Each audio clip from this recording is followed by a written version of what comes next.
दोस्तों नमस्कार। दोस्तों आज का विषय इस बात पर है कि किसी क्रिमिनल मुकदमे में जो हम लोग प्लीडिंग करते हैं, ड्राफ्टिंग लिखते हैं, चाहे वो बेल एप्लीकेशन हो चाहे कोई और प्लीडिंग हो, उस प्लीडिंग्स में अगर कोई करेक्शन करना है, कोई गलती हो गई, किसी का नाम छूट गया है, कोई राशि गलत लिख गई है, कोई पैरा हटाना है या और भी कुछ ऐसा हमें लग रहा है कि हमसे मिस्टेक हो गई है, तो क्या हम उसको सुधरवा सकते हैं, सुधार सकते हैं। चूंकि धारा 362 सीआरपीसी में मना किया गया है कि कोर्ट के किसी निर्णय में किसी अंक गणती या क्लर्कियल लिपि त्रुटि के अलावा कोई भी सुधार नहीं किया जाएगा। न्यायालय अपने निर्णय को दोबारा, तो चूंकि हम लोग जो प्लीडिंग करते हैं वो भी उसी कोर्ट का ही पार्ट है, पत्रावली का पार्ट है, तो उसमें करेक्शन कैसे किया जा सकता है, उसमें कैसे क्या हो सकता है। तो आज का वीडियो केवल इसी बात पर है कि अगर हमसे कोई ऐसी प्लीडिंग में मिस्टेक हो गई है, जैसे हमने कोई बेल एप्लीकेशन लिखा, उस बेल एप्लीकेशन में हमसे नाम गलत हो गया है, या हमने डिस्चार्ज एप्लीकेशन लिखा, कोई अपील दाखिल की या अन्य कोई रिवीजन दाखिल किया है क्रिमिनल में, और उस क्रिमिनल मुकदमे में उस रिवीजन, अपील या अन्य किसी डॉक्यूमेंट में जो हमने कोर्ट में दाखिल किया है उसमें धारा गलत लिख गई है, उसमें नाम गलत हो गया है, उसमें और कुछ स्टेटमेंट गलत हो गए हैं जिनको सुधारा जाना बहुत आवश्यक है, नहीं तो उसका विपरीत प्रभाव पड़ेगा। तो उन चीज़ों को हम किस तरह से, क्या आर्गूमेंट करके उसमें सुधार करवाएंगे, इस पर क्या कोई, चूंकि एक्ट में तो 362 सीआरपीसी में तो सीधे मना कर दिया है, तो हम किस तरह से उसको सुधरवाएं। दोस्तों ये सामान्य अधिवक्ताओं को और हम लोगों में जो वादकारी भी हैं तो उनको इस तरीके की समस्या का सामना करना पड़ता है कि गलती से कोई ऐसा स्टेटमेंट, वाक्य लिख गया है जो हमें अब स्वीकार नहीं है, हम चाहते हैं कि इसमें करेक्शन हो जाए। सिविल मुकदमों में तो करेक्शन नॉर्मली हो जाता है, उसके लिए सीपीसी में व्यवस्था है, लेकिन क्रिमिनल केसेस में हमने जो अपना स्टेटमेंट दिया है, हमने जो बात कही है, उसमें हम कैसे सुधार करें कि ये गलती हो गई।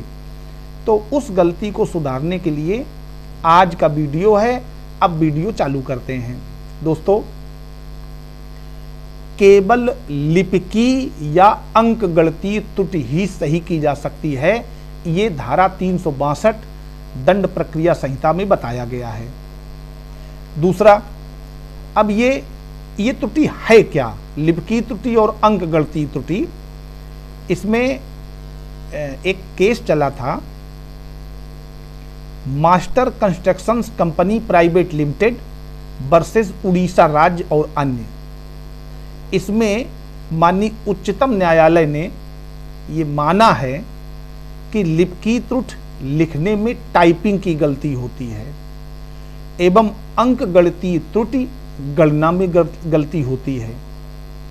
अच्छा, दूसरा इसमें यह कहा कि यदि एक पक्षी रूप से कोई अंतिम आदेश दे दिया गया है तो उस आदेश की समीक्षा उसी न्यायालय द्वारा नहीं की जा सकती है।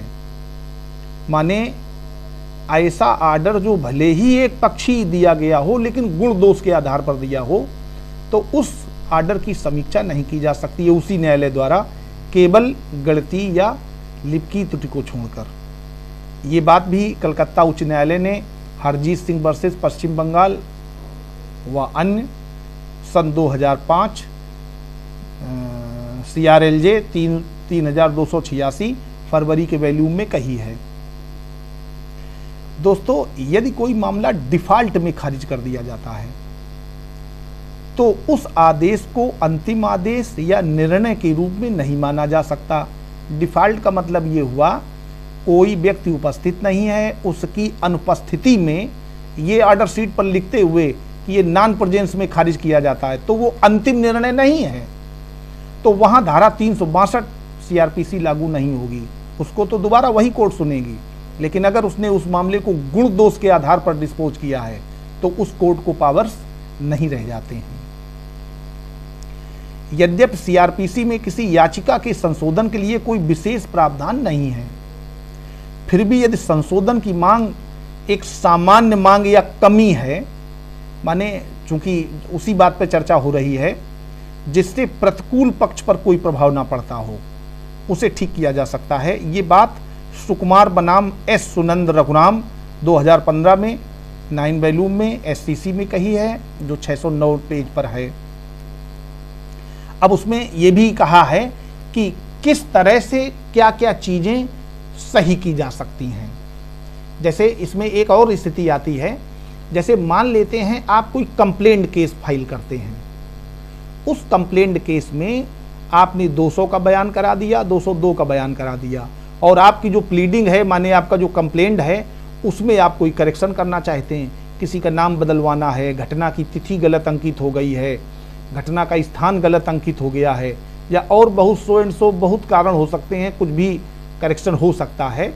तो उस स्टेज में इसी केस में सुकुमार वर्सेस एस सुनंद रघुराम 2015 में जो कहा गया है उसमें 8 पॉइंट बताए गए हैं।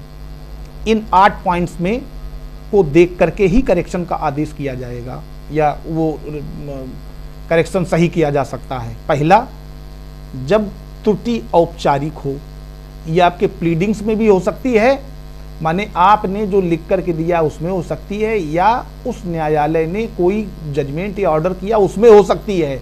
दोनों एक ही बात है, कोई अंतर नहीं है। दूसरा, उससे न्याय का उद्देश्य पूरा हो रहा हो, जैसे आप अगर उसमें करेक्शन करवाएंगे तो वो इंटरेस्ट आप जस्टिस के लिए हो, ऐसा ना हो कि वो उद्देश्य विहीन हो। तीसरा, उसका आवेदन प्रसंज्ञान लेने के पहले किया गया हो, पता चला प्रसंज्ञान ले लिया गया है, आप बाद में उसमें चेंजमेंट कर रहे हैं, तो इसका मतलब है कि आप जानबूझ करके उसको डिले किए हैं। चौथा है कि संज्ञान के बाद अगर संज्ञान भी हो गया तो समन या वारंट जारी ना हुआ हो। पांचवा है परिवाद के ढांचे में परिवर्तन ना हो रहा हो, पता चला कि बिल्कुल आपने परिवाद दाखिल किया था किसी हल्की धारा में और चेंज करके उसको बहुत बड़ी संगीन धारा में ला रहे हैं, परिवाद 323 में था और बाद में उसको अब 302 में या अन्य किसी धारा में ट्रांसफर कर रहे हैं, तो ऐसा करेक्शन नहीं किया जाएगा। छठा है, अब युक्त गण को इसमें नहीं सुना जाएगा, ये विशेषता है, आपके करेक्शन एप्लीकेशन पर एक्यूज को नहीं सुना जाएगा। और सबसे लास्ट है, ये करेक्शन मजिस्ट्रेट का विशेषाधिकार है, आप साधिकार नहीं मांग सकते हैं। तो दोस्तों, अब ऐसी कंडीशन में जब कोई प्लीडिंग्स या कोई जजमेंट आर्डर्स में कोई अगर समस्या है, लिपकी या गणितीय त्रुटि है, तो उसको हम इसी आधार पर इन्हीं जजमेंट्स के सहारे कभी भी सुधरवा सकते हैं, अपनी प्लीडिंग्स में चेंजमेंट कर सकते हैं। दोस्तों, ये अच्छा सब्जेक्ट लगा, इस पे समस्या आती हैं, कई अपील्स में दिक्कत हुई, इसलिए मैंने इस विषय को उठाया और आप लोगों से शेयर किया। नमस्कार।